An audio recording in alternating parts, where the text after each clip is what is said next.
All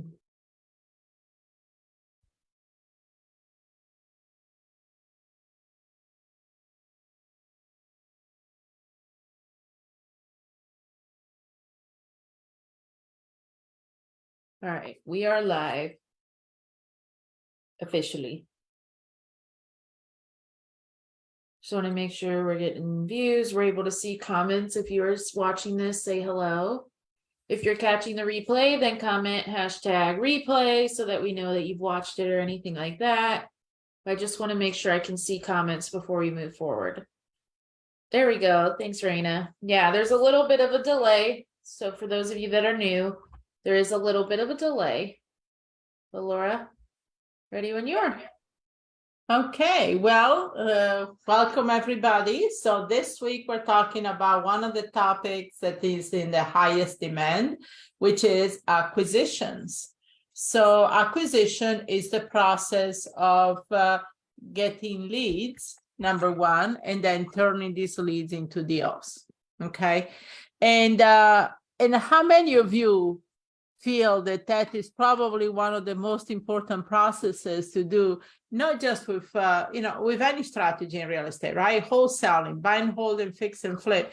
You need to get leads. At the end of the day, at some point in your career, you will do a little bit of everything. Doesn't matter if you're doing buy and hold, fix and flip, or wholesaling. You never want to leave the money on the table, and you have to learn a little bit of all three of them. But acquisition, that's how it is, knowing where to get the leads, knowing how to get the best leads, and how to market these leads to get into deals. So does anybody here feel that that is kind of crucial here in the business? Any comments? How many people do we have live? It's a delay, 9 right now. Okay.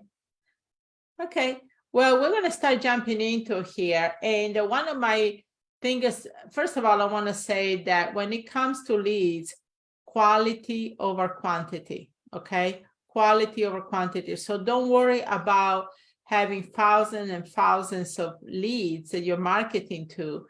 You want to establish a baseline of having anywhere from 300 to 500 leads, or even 100 leads if you do things more niche and targeted, like driving for dollars, and see what you can get out of it, this smaller batch, because they establish a baseline. You know that, for example, every 300 leads in your area, you can get at least one deal, okay? Or every 100 that you do for dollars, you can get one deal. So you want to establish that, so then after you've done a couple of batches, that you can predictably say, okay, so then if for every 300 to 400 I get one deal, then if I double that, I get 2 deals and so forth, right?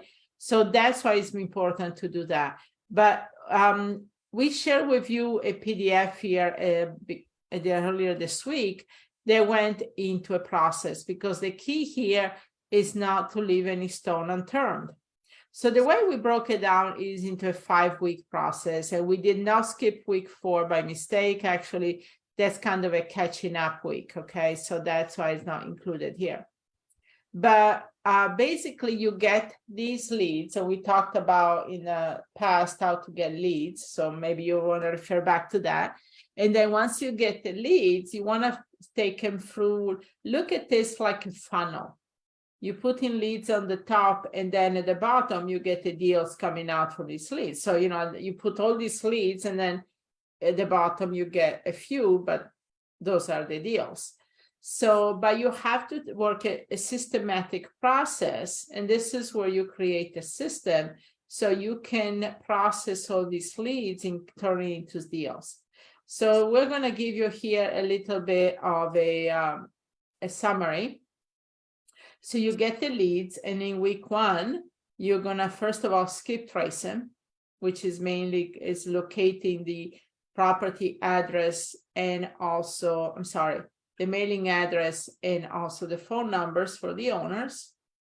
Then you're going to text and call, right? So that's kind of alternate. Depending on the area where you're in, you might want to text first, call first, or vice versa. Experiment with both of them.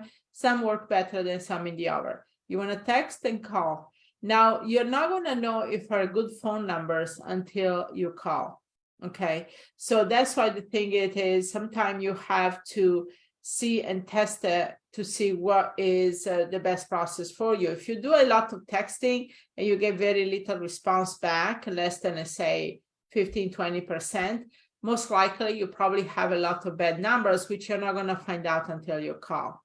So that's week 1. And then I would skip trace again, maybe use a different tool for the numbers that were not good numbers. So that's going to week 2, where you're going to actually call and text again, maybe having rescript trace the phone numbers. Okay, so that will take you week 1 and week 2. Now, week 3 and is where you call or text second and third time. Now we're talking about the same list.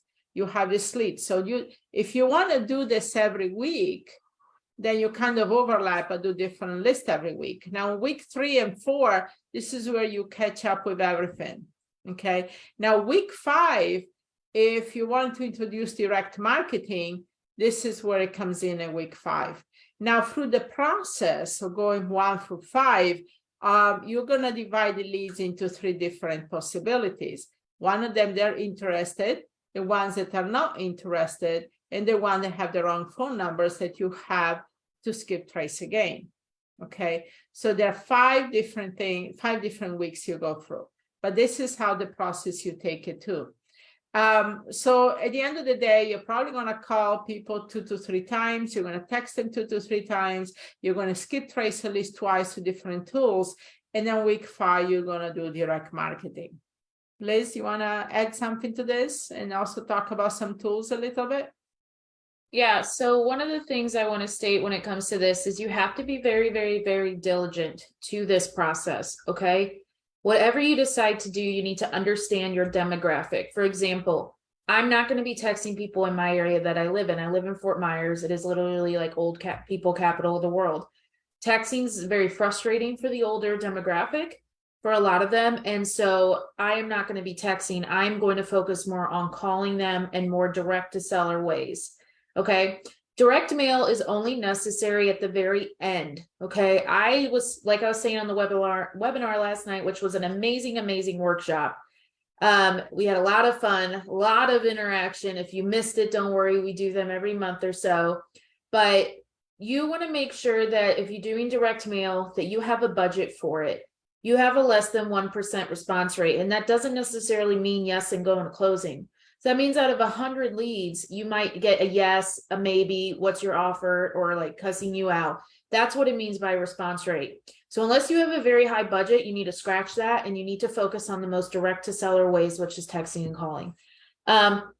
With that being said, I want to talk a little bit about tools that we use during this process. You do not want to have any tools that allow bulk texting. There are a lot of spamming laws going out about bulk texting, and what they are requiring is that these people have to opt in to this, and at the end it says, if you want to opt out, please reply stop. What will happen if you do that?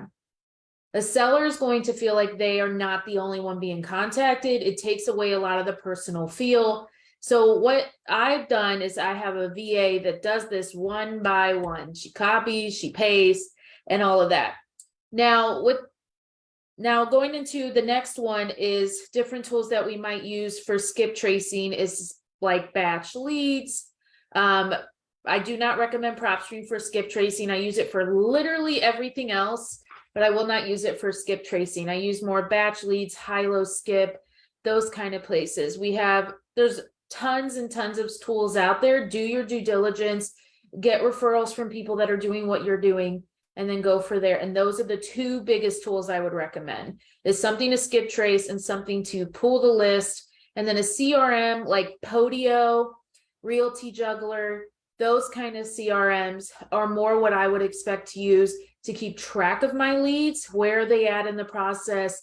If they've been reached out to, have they talked to, are they under contract? Okay, are we looking for buyers? A CRM is just a tool to manage all of your leads.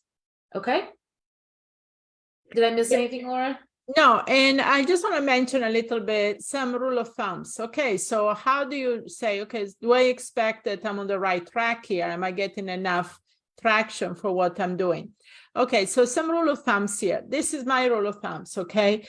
Like I said, every mentor gurus out there have their own thing. You know, some people go for quantity, I go for quality. So the lead generation we shared with you in the past, I tended to go more narrow and deep instead of wide. So, you know, you want to really kind of target your niche first, your leads. You know, the quality of leads is going to first dictate the success rate. Okay. So you can expect, personally, I like to expect from texting at least 15 to 20% or more response rate. Meaning if I send out 100 text messages, I like to get at least 15 to 20 responses of some sort, preferably positive, but if not any response, at least you know they're getting through. Now, keep in mind, like I said, if you get very low response rate, most likely a lot of those phone numbers are not correct. So, you know, you will have to skip trace again. Most of the skip tracing services will give you 2 to 3 numbers per contact, right? So you really want to make sure you touch base with all the numbers. Now, the other thing is as far as calls. As far as calls, you want to get a list where you talk to people, right? But also they will give you good information if those are good numbers or not, because at the end of the day, you're not going to know if you have a good number via text, because the text services are not going to let you know, oh, this is a bad number. They don't do that. You know, especially if you do this manually, that's what you have to do nowadays. So the calls you should get, I would say, as many as you can, but at least I expect another 10 to 15% to come from the calls. Direct marketing is when you send out postcards and emails. Postcards or letters is going to be probably less than 1%. Okay, so it's not that good. However, direct marketing will work better if you put it into kind of a nurturing campaign. So with that said, if you have 100 contacts and you get 15 to 20 cleaned up via text, and you do the texting twice, the second time you might not get another 15 to 20%, you might get 5 to 10%, but that will give you, let's say, 25%. So 25 people. You're going to clean up another 20, 25 with calling. That will leave you about 50. You skip trace these 50 again, so maybe you can get some other good phone numbers. So you should be left to direct market only about 30%. Okay. And if you use any type of services, CRMs, where you can automate all of this, yes, there are systems where you basically look at it this way. It's like having this machine and you put this at the top and they go through all these different places. You know, it's like Plinko, you know, when you do the Price is Right, where you throw the chip and it goes down different places. So you kind of do the same thing and it touches bases. So at the other end, you know, you're not going to have a lot of direct marketing expenses. And there are the CRMs that go through everything. Like we use Podio. So with Podio, you put the leads at the top. They go texting, the VA kind of, you know, labels, interested, no interested, round number, boom, you know, now it goes through the second phase call, then it goes back to text, and it goes back to call, and then it goes out to direct marketing. So this is how it all streams down from the top to the bottom. Okay. And that's how you do it. Like I said, you can have a Podio built out, or there is different CRMs out there that can do it. Now, what you put in the text, how you talk with people, the different scripts, this is where, you know, is important too, because at the end of the day, that makes a huge difference. You know, so like Liz says, to use some of these bulk texts nowadays that they mark with the bottom, they make it look bulk, that doesn't work. So, you know, there's a way to craft text messages, way to craft letters. When I was doing my direct marketing for short sales, I had the highest return on the industry. 15 to 20% people would contact me for foreclosures and short sales because I crafted a really good letter. Right now we get about 3% on direct marketing. So how you craft your message is really, really important beside the steps. Great. So do you want to talk while I pull up the raffle winner? Do you want to talk about the upcoming masterclass? First off, before we do that, because we are very low on interaction today, What did you think of today's live so far? Was this good information? Give us some feedback here. How many live people do we have right now? 12. Well, it must be the holidays, guys. I know, I was just talking to Amanda about that. She's like, it's a very low turnout. I said, I think it's the holidays, but here's the thing, ladies, just because it's the holidays does not mean real estate stops. In fact, real estate picks up the most through the holiday season. Most of our closings happen, like the most bulk, like as far as the amount per month, happen in the month of December. We close the most during the month of December between December 26th and December 31st. Like, honestly, we double our closings during that time. Do not think just because it's the holidays that things aren't happening, because they very much are. People are still wanting to sell. People are wanting to meet their quotas. We have one of our coaches says, hey, bring me properties, right? Bring me properties. I have to buy a house by the end of the year because of tax reasons. So stuff like that is happening and going around. And so you want to make sure that you are ready there. Okay. I think it goes down to, and this goes a little bit into mindset, but I need to say this. The people that are successful in real estate are the ones that view real estate not just as a business, but as a lifestyle. And if real estate becomes part of your lifestyle, then it's not something that is like a job and you don't put it on hold. What do I mean by that? So for me, real estate is not just a business, it's also a hobby, it's also such a thing, a part of my life that I never feel I need to take a break from it. Okay. So when, I always joke that I spent more New Year's Eve at closing tables than anybody else, because that's when a title company have to meet their quotas. But then I didn't feel like I was deprived of a holiday because I love what I do. Right? So you have to think of it that way. If you really want to succeed in this business, I'm going to tell you right now, you almost have to be obsessed with it. How many of you here feel like you're obsessed with real estate? How many of you really feel, and I want to put that in the chat box, how many of you really are excited about the prospect of real estate for whatever reasons? Because if you don't have that, if you don't have enthusiasm about real estate, if you don't feel like this is something that you really want to do because this is your ticket to financial freedom, time freedom, this is something you always wanted to do, if you don't feel this is part of your life, you're not going to succeed. This is not some part-time job you can do on the side. It's not going to yield you the type of lifestyle that you want, I guarantee you. Anybody's giving any answers on that one? Yeah, they said, right, this is so true. I am and have been for 11 years now. Yes, a little every day. I've become obsessed with over the past few weeks. I feel fire burning in me. Yes, I feel it's in my blood. I'm excited to get started. Yeah, there is I've been reading a book again, guys, and this book right here, Tools of Titans, okay? And this is about interviews, hundreds and hundreds of interviews of people that have been really, really successful in a lot of businesses. And real estate is one of the dominants in this book, okay? And this was not written by a real estate investor.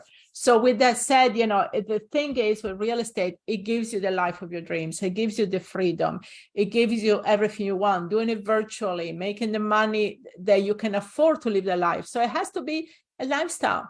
And, you're not going to put it on hold. You're not going to say, oh, because it's the weekend or it's a holiday, I'm not going to do my favorite thing, which is my hobby / work, which is real estate, right? So it has to be there. And I can tell you right now, people obsessed with the business are the ones that are be successful. I always say to be a successful real estate investor, you have to be a little bit insane, because you have to be really consumed by the business in order to be successful. So great. Okay, we're not going to the raffle. Yeah, so now what we are going to do is we are going to go to the raffle. Let me just share, let me pull it up and share this raffle. This is probably my favorite raffle to date. Laura, look how pretty this is when it loads. Oh my God, I love those colors. Right? And look at that little ornament. This is so cute. I have an ornament very close to that one. So how do you qualify for this raffle? Simple, comment throughout the week. I think we're going to switch it up though, because what we've been doing is you just get, it just randomly picks. I don't want to do that anymore because I want to promote engagement. So now we are going to give it to the person that comments most throughout the week, starting from this week on. So not this past week. I'm not going to let that hurt chances. But I want to promote. We are trying. The reason we do these raffles is one, we want to give back. We want to make it fun, but we're trying to build a community here, a community of like-minded women that are empowered by other women getting into real estate. We give you up-to-date strategies. We actively invest ourselves. We're sharing videos, content all the time. But if we can't get out there to reach more people because people don't comment, then it actually hurts the community as a whole of it, making other people feel like they're involved. So I'm going to change it up. Now it's going to go to the top commenter of the week.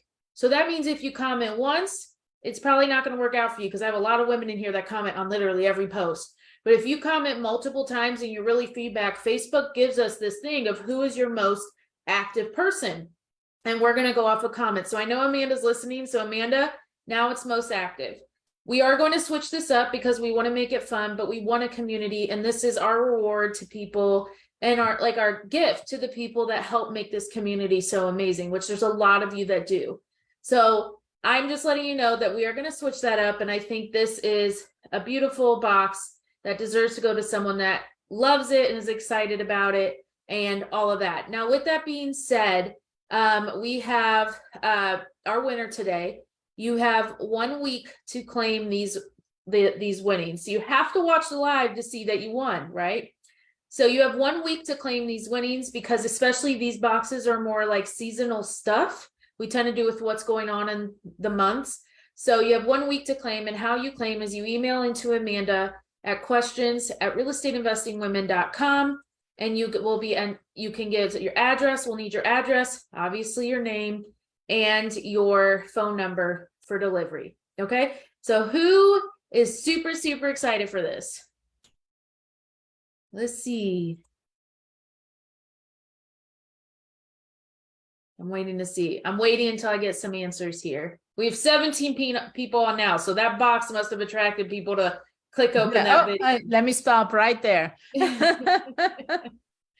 Yes. Okay. So I do not require you to be live on this, but I do require that you have to watch the lives or come back and watch them to claim your prize, right? We don't purposely tag anyone. We don't do anything else. This is just to promote excitement, engagement, and again, to get you guys in here creating this family. We have a family here, and that's what we want to keep it as. So the winner is, let's see, Amanda sent it to me.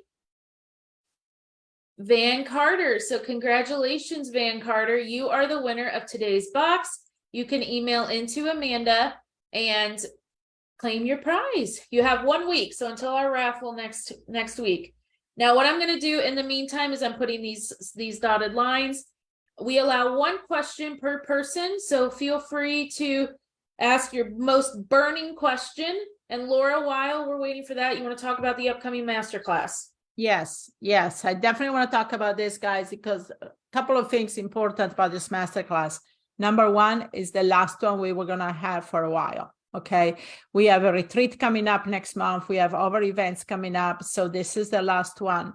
So if you think, well, we're going to take it again next month. No, we're not doing one. So the last one. Number two, this masterclass is going to be crucial to understand what's going to go on in 2023. How many of you wonder here, and I put in the chat box, how many wonder here, what's going on with real estate 2023? Is there going to be a collapse in the market? Is it still going to be viable? Am I wasting my time thinking about real estate? What should I be doing next year? How many of you are wondering all of that? Put it in the chat box. Okay. So let me share something with you. I don't know if you know, but I've been in real estate for 35 years, since 1987. I've been here when we had the Gulf War in 91. I've been here when we had 9/11. I've been here when we had 2007. I've been here when we had COVID in 2020. So I've been here through some major changes in the world, in the economy, different recessions, different setbacks. And I've been here and I'm still here to this day, right? So I have been able to thrive through different times. And I can tell you right now, when there are major changes in the world, in the economy, there are other opportunities that open for real estate investors. is actually the best time to be in real estate. And I'm not going to tell you capitalize on chaos, capitalize on crisis. I'm telling you that the opportunities happen for real estate investors when there are big changes in the market. There are going to be big changes coming up in the 6 months to the next year, right? But, you know, it's one of those things. It's like, I heard this last weekend, and I know I've said this 1,000 times, and some of you have heard it several times, but, you know, it's like, when Titanic went sailing, you know, and you would sell tickets to the Titanic, so everybody wanted to be on the Titanic, right? But as the Titanic was sinking, what if you had sold tickets to lifeboats to the people that were sinking with the Titanic? Everybody would have bought the lifeboats, right? They would have spent anything they owned to do that. And that's what you're going to do next year. You're going to sell lifeboats.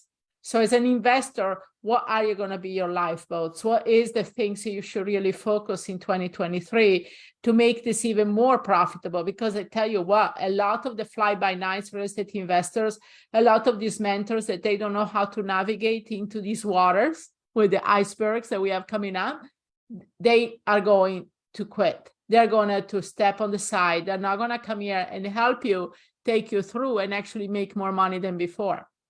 Because I can tell you right now, when COVID hit, we didn't rest. We took our business 100% virtual. Yeah, we never got our weeks off and days to get stir crazy. I feel like ever since COVID hit, life has been nothing but insane.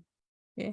And we made even more money than before. When 2007 hit, I went into doing foreclosures and short sales, and I had over 30 short sales going at any one time. So we even made more money than before. When 2001, when 9/11 hit, and I was telling people, wait, next year is going to be crazier than ever in real estate. And sure enough, 2002, we saw a huge jump in appreciations. So you have to understand when things happen in the world, this is the times to really take advantage. Even Warren Buffett, when we had the 2007 crisis, he says, when everybody wanted to get out of real estate, he said, no, you guys need to go out there and buy as many properties as you can. This is the time you buy. And he opened up Berkshire Hathaway, their brokerage company, because he saw the opportunity. So this masterclass is going to highly focus on that, highly focus on the strategies for next year. And I cannot be excited more than enough to share that with you guys. That's why I'm really telling you, please do yourself a favor and join us in this masterclass. Trust me, you're not going to regret it. So I know that you guys are going to put the link here for the masterclass. Like I said, Amanda's going to post it. Yeah, this is different. This is a different flavor of any other masterclasses we've done, because we're going to share with you some big shifts of what you need to do. And you might be surprised some of the stuff that you will be doing, which honestly is going to simplify your business 10 times. Mm-hmm. You know, anybody here that say, oh, I've been struggling getting things going and getting leads and stuff like that, I'm going to have some really good news for you. And the only people getting this info about what's coming up is our students and the people in this masterclass for right now. Yeah. We want to keep it exclusive to the people that are trying to be there and trying to learn and stuff. So join that masterclass. We have a pre-masterclass live tomorrow to kind of explain what's going on. And then we hit the ground running on Monday.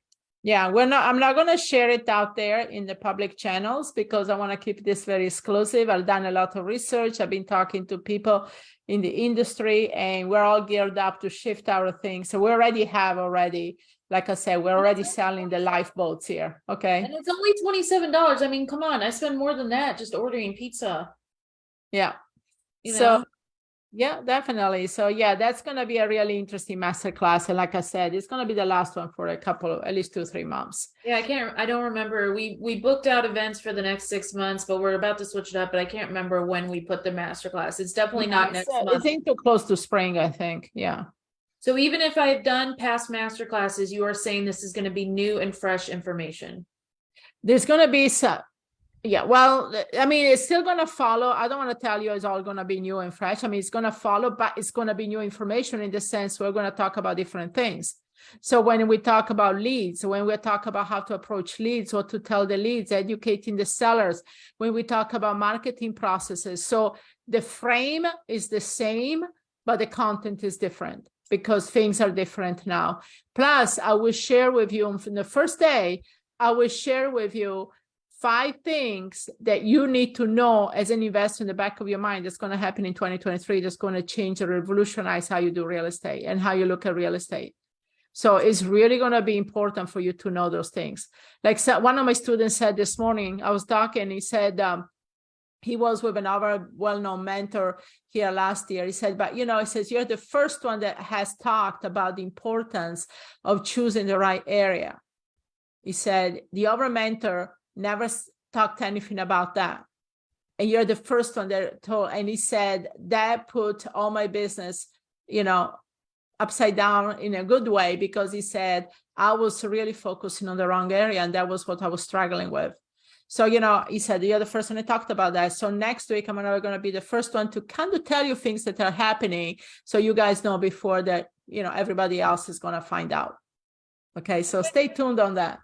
Ready for Q&A? Yeah. We have one question so far. So get your questions in, because there is a delay. Once we're off, we just don't see them anymore. Kara's asking, not sure if I've missed it since I was late, but what are your thoughts on bandit signs and success from them? It depends. All right. It really depends, first of all, on your municipality. If they allow you to put bandit signs, if you can put bandit signs out, by all means, do it. Do it. It's only a few dollars. And even if you get a couple leads out of one before they get picked up, it's still worth it.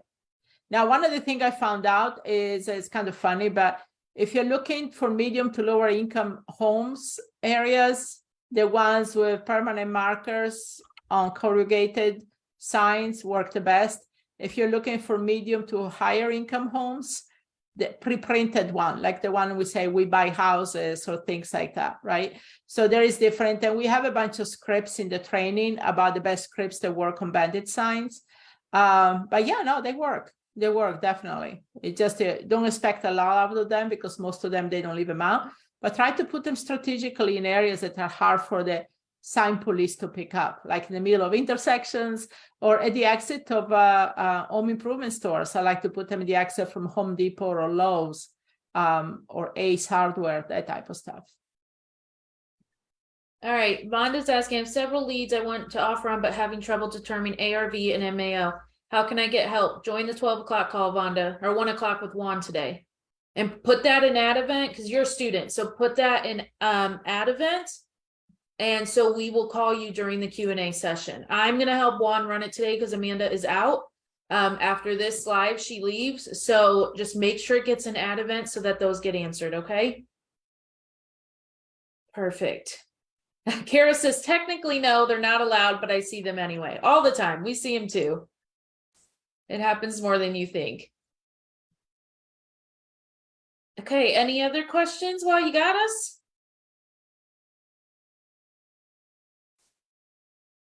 Let's see. Nothing yet. Oh, here we go. Carolyn's asking, I'm getting contracts and no buyers. Do you think it's my presentation or wrong location as mentioned? Well, there's a lot of things that could play into. One thing I want to say on that one, that's why you guys need to attend the masterclass next week, because we are doing things differently right now because the market is shifting. So, you need to attend the masterclass. And I'm not telling you because of the masterclass, come on, it's $27, guys. But the thing is, we are shifting things around, the processes. And yes, buyers are a concern now because they're not reacting the same way as they did a couple of months ago.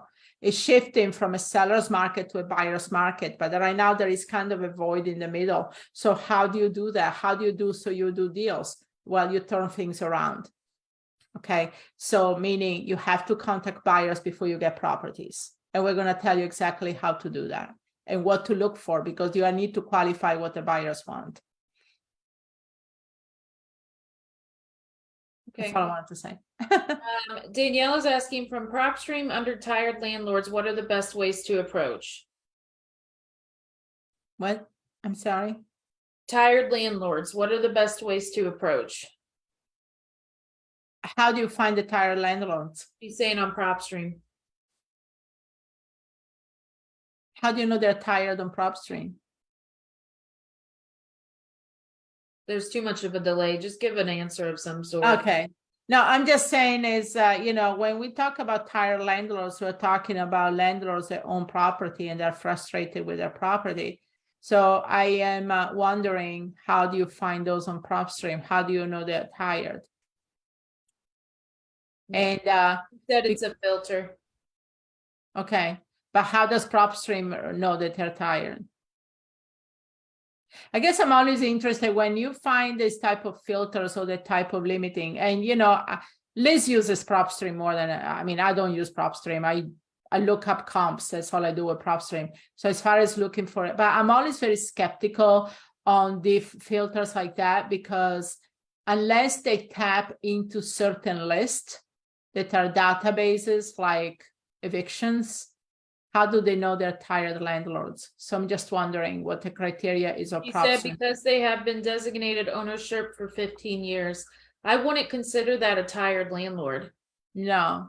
So Some you people have to buy be because they very want careful. retirement. You have to be very careful with PropStream as far as the filtered lists. I don't even pay attention to those lists.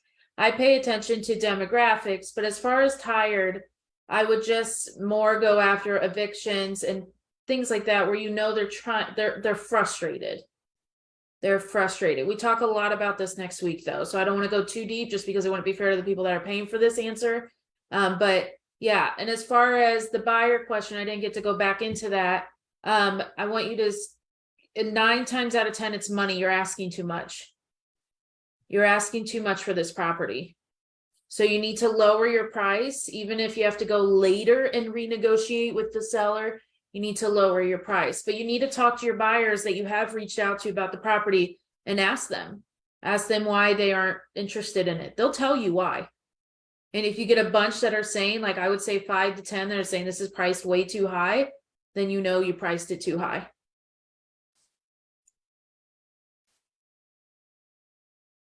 Okay. Is PropStream the software for this masterclass? No, we teach you free ways as well. PropStream's just a tool. We'll talk about it during the masterclass though. But you don't need it to do deals. It's just helpful. Okay. Okay, well, I think that is the amount of questions we have for today. Thank you so much for being on today. I hope this was super helpful information. We are live every Thursday at 11 a.m. Eastern. Even if we don't go live the rest of the week, we always make sure we're live on Thursdays, okay? Again, comment. Like I said, Facebook has this tally. It will tell us who comments the most. We're going to go off of comments, not likes, because that's what promotes engagement for more women to participate. This helps everybody out. This helps you build a community. And honestly, anyone that's in our community, they agree with that it is a community, and we do our best to help as much as we can. So comment away.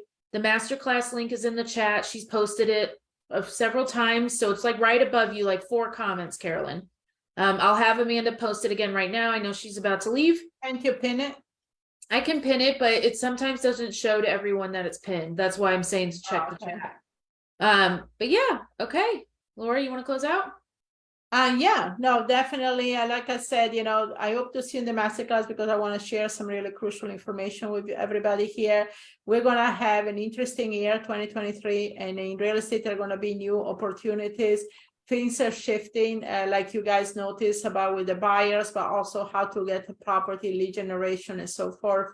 And also markets are shifting, which areas are best to invest. So it's a lot happening in the next 6 months, and I can't wait to share with you next week. Awesome. Talk to you then. Okay, take care.